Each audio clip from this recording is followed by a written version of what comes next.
이렇게 엄청난 작품을 탄생시킨 미켈란젤로가 고상한 정신세계를 가진 예술가라고 생각할 수 있을 텐데요. 사실은 그렇게 보기가 좀 어렵습니다. 미켈란젤로의 미학을 얘기할 때 공포감을 줄 정도의 극한의 아름다움을 뜻하는 테라빌리타라는 용어를 자주 사용합니다.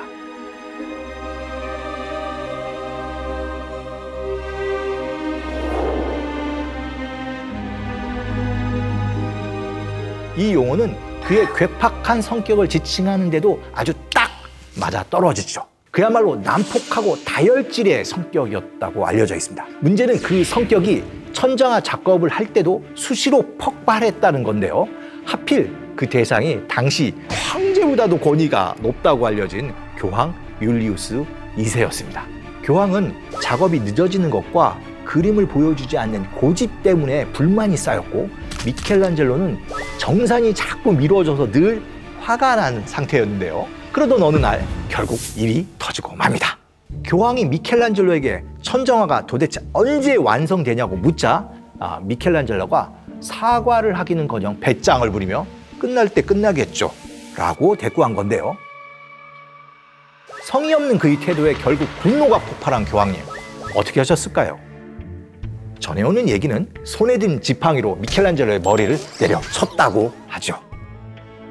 가뜩이나 자존심이 센 미켈란젤로인데 머리를 맞았으니 얼마나 화가 났겠어요? 그는 부들부들 거리면서 집으로 달려가 로마를 떠날 채비를 하는데요. 이에 교황은 급히 하인을 보내서 밀린 임금을 한꺼번에 다 줬던 거죠. 그 밀린 돈이 500두카토. 이게 대략 어느 정도냐면은 한 5억 원을 한꺼번에 지불했던 거죠. 이렇게 교황 율리우스 2세와 미켈란젤로 2라운드는 미켈란젤로의 승리로 끝난 거죠. 시스티나 예배당의 천정화를 그리면서 끊임없이 교황과 대립했던 미켈란젤로. 그런데 그가 진짜 싸워야 할 사람은 따로 있었습니다. 바로 자기 자신인데요.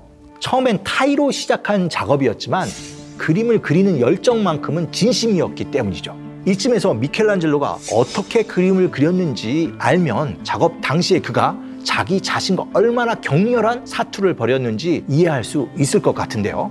많은 분들이 발판에 누워서 그렸을 거라고 생각하시는데 아닙니다. 보시는 것처럼 고개를 젖힌 채 종일 그림을 그린 거예요. 그 높은 천장에 고개를 젖히고 있으니 당연히 목뿐만 아니라 허리 통증이 시달리게 되고요. 천장을 위로 쳐다보다 보니까 물감이 계속 떨어져서 시력도 나빠지고요. 작업 내내 피부병에 시달렸다고 합니다. 미켈란젤로는 이렇게 조각가에서 화가로 발돋움해야 하는 압박감, 신체적 고통, 생활고 등 일상의 범민 속에서 천지창조라고 하는 거대한 예술작품을 완성하게 됩니다. 천지창조가 세상에 선보인 지 20여 년 후 로마는 혼돈의 시기를 맞이합니다. 그리스도교는 신구교로 나뉘어 팽팽한 긴장 상태였고, 종교개혁과 카를 5세의 로마 침공 등으로 인해 그야말로 아비규환이었던데요. 이런 뒤숭숭한 분위기를 바로잡기 위해선 뭔가 강력한 한방이 필요한 때였죠. 교황이 생각해낸 것은 신의 말씀과 가톨릭을 거역하면 최후의 심판을 받게 될 거라는 메시지를 전하는 것이었습니다. 여기에 투입된 예술가가 또 미켈란젤로인데요. 이번에도 그는 다른 계약을 핑계로 교황의 제안을 거절합니다. 여기서 교황이 또 화를 내게 되죠. 기록에 의하면 다음과 같이 소리쳤다고 합니다. 나는 미켈란젤로에게 일을 맡기기 위해 30년 동안 기다렸다. 이제 교황이 되어도 불가능하다니 무슨 말인가? 네가 있다는 그 계약서 찢어버리고 싶다. 결국 미켈란젤로는 교황의 부르심을 받아들이고 이 그림을 그리기 시작하는데요. 그리고 6년이 지난 후 최고의 걸작을 탄생시킵니다.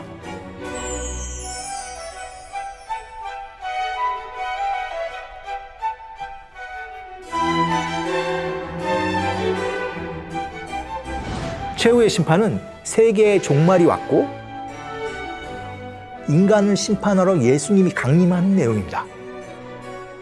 제가 이 그림에서 제일 인상적인 부분은 가운데 그려진 예수님인데요. 명확한 구획 없이 엉켜있는 것처럼 보이는 그림이 예수님의 손길에 의해 전체가 휘몰아치는 것처럼 보이지 않으세요?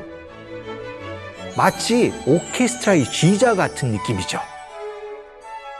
방금 봤던 천장화에서는 그림이 다 프레임에 들어가 갖고 체계적으로 그림이 펼쳐져 있는데요. 지금 보시는 최후의 심판에는 모든 것이 하나로 뭉뚱그려져 있어서 좀 혼돈스러워 보이기도 합니다. 하지만 그림의 주제가 최후의 심판이라는 걸 생각한다면 그 무시무시한 최후의 날을 그릴 때 체계나 논리를 생각하기가 굉장히 어렵죠. 무엇보다도 최후의 심판에서는 원근법이 사라져 있습니다. 자세히 보시면 예수 그리스도의 모습이 우리한테 가까운 아래쪽 사람보다도 크게 그려져 있는데요. 아마 이 주제를 다시 강조하기 위해서 크기나 이런 원근법적인 것들을 재배치하고 재해석했다고 볼 수도 있을 것 같습니다. 흥미로운 건 최후의 심판의 날 열리는 지옥문의 위치인데요. 지금 보시면 제대 바로 뒤에 지옥의 문이 자리하고 있습니다. 그러니까 이 십자가가 지옥의 문을 막고 있는 것처럼 그려낸 거죠. 우리가 느끼는 감명과 달리 당시 이 그림은 공개된 후에 큰 파장을 불러왔습니다. 목욕탕 같다, 너절한 술집 같다는 비단이 쏟아지는데요. 당시 시대 분위기로는 올 누드를 용납할 수 없었던 거죠. 게다가 가장 충격적인 건 예수님의 모습이었습니다. 이전 그림 속 예수님을 한번 떠올려 보세요. 수염이 있고 인자한 표정의 마른 체구였죠. 그런데 최후의 심판 속 예수님은 어떤가요? 권위를 느끼게 해주는 수염이 없고 근육질의 다부진 체격의 청년인데요.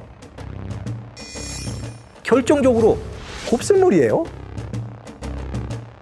바티칸 궁전 안에 있는 아폴론상과 상당히 유사해 보입니다. 누드와도 민망한데 예수님을 이교도의 모습으로 그리다니, 이거 신성모독 아니냐? 불명하다, 이런 목소리가 나올 수밖에 없었던 거죠.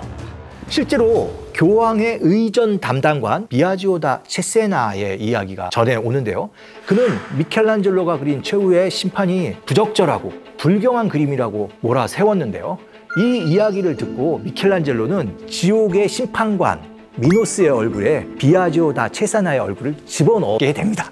이 그림의 위치도 기가 막힙니다. 교황의 거처에서 시스티나 예배당으로 들어가는 문 바로 옆에 그려져 있어서 누구든지 이 얼굴을 볼 수밖에 없습니다. 이 모습을 본 비아지오 너무나 놀랐겠죠? 그는 교황에게 달려갔습니다. 교황님, 미켈란젤로가 지옥의 심판관의 얼굴에 제 얼굴을 집어넣었어요 라고 말을 했는데요. 이때 교황은 다음과 같이 답했다고 합니다.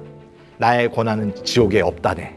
그러니까 너보고 그냥 거기에 그냥 있으라고 한 건데요. 미켈란젤로의 마음을 거슬린 대가로 비아지오는 지옥의 심판관으로 평생 남게 되었다고 할 수도 있죠. 이런 질문을 드리면 어떨까요? 아담이 태어났을 때 옷을 입고 태어났을까요? 분명히 성경에는 신은 자신의 모습으로 인간을 창조했다라고 알려져 있는데요. 특히 미켈란젤로는 일종의 엘리트 교육을 받는데 그 고전적인 가르침에 의해서 아름다운 영혼은 아름다운 신체에 담긴다는 믿음을 가지고 있었다고 생각이 됩니다. 이런 신의 모습을 한 인간의 아름다움을 미켈란젤로는 그리고 싶어 했다고 봅니다.